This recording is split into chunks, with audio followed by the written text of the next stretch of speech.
Vous allez penser que je ne raconte que des histoires, que j'imagine, que je brode, que j'affabule, voire que je divague. Mais certainement pas.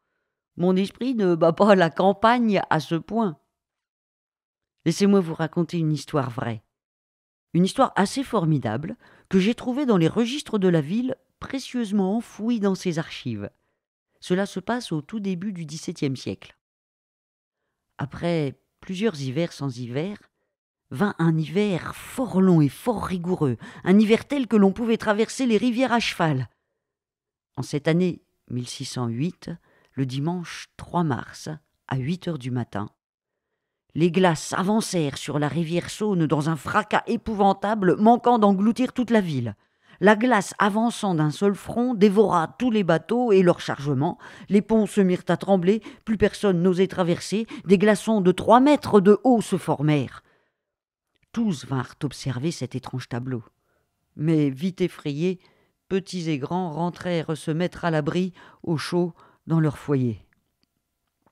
Le lendemain, les chefs de la ville, accompagnés de maçons, de charpentiers et autres experts, vinrent examiner les glaces.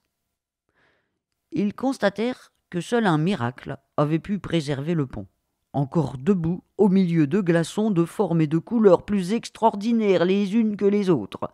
Les uns ressemblaient à des pierres précieuses et d'autres à de magnifiques blocs de marbre.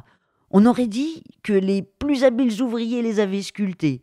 Jamais on n'avait vu plus beau miroir de cristal, ni table d'albâtre mieux polie.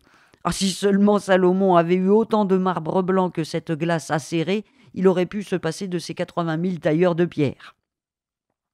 Les Lyonnais, eux, purs en leur foi, courageux aux martyrs, obéissants à leurs magistrats, diaphanes de cœur, robustes en leurs valeurs, débonnaires en leur humeur, candides en leurs actions, forts en leurs entreprises, doux en leurs conversations, ces femmes et ces hommes nets de reproches, invincibles dans leur défense et courtois envers leurs ennemis, splendides en prospérité et constants face à l'adversité et toujours pleins d'humilité. Oui, peut-être que je m'égare, mais c'est écrit tel quel dans les textes. Donc, les Lyonnais, disais-je, trouvèrent que cet amas de glace était le symbole même de leur ville. Oui, un lion effroyable à voir, indomptable à forcer, mais aussi gracieux à ceux qui ne s'opposent pas à lui. Un lion d'argent blanc comme les glaces, ravissant comme elles, et fondant sous la bannière de France, comme les glaces fondraient au premier vent de la miséricorde de Dieu.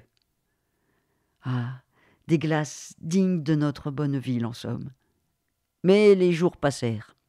Le vent du nord se leva, et celui de la miséricorde divine tardait à souffler. On consolida alors le pont, en le chargeant de toutes les choses lourdes que l'on put trouver dans la ville, afin qu'il ne fût brisé par les glaces. Les chefs de la ville consultèrent les meilleurs esprits de Lyon. Les uns proposèrent, comme cela se fait habituellement, de faire rompre la glace par le piétinement des moutons. Certains parlèrent de fabriquer des machines de bois ou de fer afin de rompre le roc hostile. Un vieil homme, lui, dit qu'il y a fort longtemps, on avait brisé les glaces grâce à des coups de canon dont les boulets étaient chargés de chaînes. D'autres proposèrent d'encorder 2 bateaux. Le premier, tiré par un grand nombre d'hommes et de chevaux, glisserait sur la glace grâce à des rondins de bois posés sous la coque. Dessus, des hommes courraient de l'avant à l'arrière, de l'arrière à l'avant, en forme de balancier, afin que le bateau toujours avançât. Ce bateau entraînerait le deuxième bateau. Celui-ci serait armé de longs couteaux par le dessous et lesté d'un lourd chargement de bois afin de briser la glace. Oui, il semblait que ça ait porté ses fruits en Allemagne. Enfin, d'après le frère du cousin de la marraine de la belle-sœur du grand-père du charpentier de la place Confort. D'autres encore pensèrent à plonger sous la glace des barils préalablement poissés, encordés et remplis de poudre à canon pour faire exploser la glace par le dessous. Il faudrait en même temps faire des feux sur la glace, il faudrait pour cela trouver les endroits où l'on pouvait percer la glace et bien sûr s'éloigner suffisamment pour ne pas être blessé lors de l'explosion. Bref. Plus il se parlait de remédier au mal, plus il se trouvait de danger et moins de remède. Assurément, toutes ces solutions semblèrent bien trop difficiles et trop dangereuses à mettre en œuvre, mais surtout bien trop coûteuses. Les chefs de la ville, eux, décidèrent donc que la seule chose raisonnable à faire était de s'en remettre à Dieu. Même si tous les habitants de la ville, tous les prêtres, les moines et les nonnes priaient déjà, il fallait montrer à Dieu et aux Lyonnais que leurs magistrats vouaient leur plus grande dévotion à la miséricorde divine pour la fonte des glaces. Alors qu'ils se préparaient pour aller aux Vêpres, au couvent de l'Observance, les chefs de la ville furent inopportunément dérangés par l'arrivée d'un jeune homme, un tailleur d'habits de son métier et disant s'appeler Benoît Besson. Benoît Besson avait un secret hérité de son ancien maître, un secret qui pouvait faire fondre les glaces, un secret qu'il ne voulait pas révéler, mais qu'il voulait bien mettre en œuvre au service de Lyon, si ses chefs voulaient bien le récompenser un peu. Une petite somme d'argent et un modeste travail lui auraient bien convenu. Face au discours bien long et aux propos terriblement décousus de Benoît Besson, les magistrats acquiescèrent à sa demande, plus pour se débarrasser de cet importun que par conviction. Ils partirent enfin prier pour la sauvegarde de la ville. Sur le chemin du retour, le prévôt des marchands et les échevins constatèrent que les glaces étaient toujours aussi importantes et solides. Le lendemain, la mère et la femme de Benoît Besson vinrent voir les chefs de la ville pour excuser l'intrusion du jeune tailleur. Elles implorèrent leur clémence. Le pauvre n'est point sage, il est d'ailleurs plus idiot que malicieux. De son côté, Benoît Besson, lui, s'en alla acheter des fagots, des planches de bois et du charbon. Le soir, il fit un premier feu sur la glace au dernier logis du Mouton. Le lendemain, il fit un autre feu à un autre endroit près du boulevard Saint-Jean.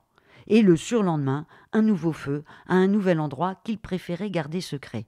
Et le jour même, le mardi 13 mars, à 10 heures du matin, la glace fondit et les glaçons dévalèrent la rivière. Le bruit fut tel que les habitants crurent qu'une armée furieuse menait bataille à l'assaut de la ville. La rivière fut aussitôt navigable. Dès lors, Benoît Besson vint donc demander son dû. Mais les chefs de la ville, certains que le miracle était l'œuvre de Dieu et non du tailleur d'habits, l'interrogèrent sur son procédé. Benoît Besson s'expliqua. Son secret, il le tenait de son ancien maître tailleur d'habits en Bourgogne, ce bon père qui, n'ayant pas d'enfant, l'avait pris d'affection, et qui, au moment de mourir, lui avait confié sa recette miraculeuse. Il avait suffi de 3 feux en 3 endroits, 3 jours suivants, tout en récitant une formule secrète, en latin et avec l'aide de Dieu. Sorcellerie! Benoît Besson fut aussitôt emprisonné et sa maison fouillée à la recherche des œuvres du diable. On ne trouva qu'un vieux papier tout gras où était écrite d'une encre délavée la formule secrète, mais ni autre écrit de magie, ni même baguette de sorcier. Il faut savoir que les sorciers à cette époque étaient brûlés en place publique. Menacé de finir sur le bûcher, Benoît Besson se défendit. Il ne voulait pas mourir. Lui n'avait voulu qu'aider à faire fondre la glace et gagner un peu d'argent. Jamais homme n'avait été aussi pieux que lui. L'accuser de sortilège, mais quelle offense! Et pensait donc à sa femme et à sa vieille mère. Et puis il ne savait pas qu'il était défendu de parler en latin. Le latin, lui d'ailleurs, il ne le comprend pas plus que sa formule secrète, ni à la messe. En lisant son papier, il pensait prier Dieu comme tous les dimanches. Devant tant de candeur, Benoît Besson fut libéré, mais sans être payé. Enfin si, il fut payé, mais les chefs de la ville, finalement, immédiatement décidèrent qu'il fallait qu'il rembourse cette somme. Alors, année après année, il vint leur demander sa rétribution. À force de persévérance, il obtint un avantage, celui d'installer des plates couvertes sur la rivière pour que les lavandières puissent laver leur linge à l'abri. Et oui, en ce temps, les pauvres femmes qui venaient laver leur linge à la rivière le faisaient au grand air, quelles que soient les intempéries, sous un soleil ardent comme sous une pluie battante. Heureusement, Benoît Besson, qui n'avait certes aucune malice, mais n'était pas si idiot, lui qui avait toujours cherché à servir sa ville, avait trouvé là une formidable idée, et sans recours d'aucune formule magique. Tout fut bien et tout finit bien. La rivière retrouva son calme et son commerce. Pourvoyant Benoît Besson est lion de ses largesses.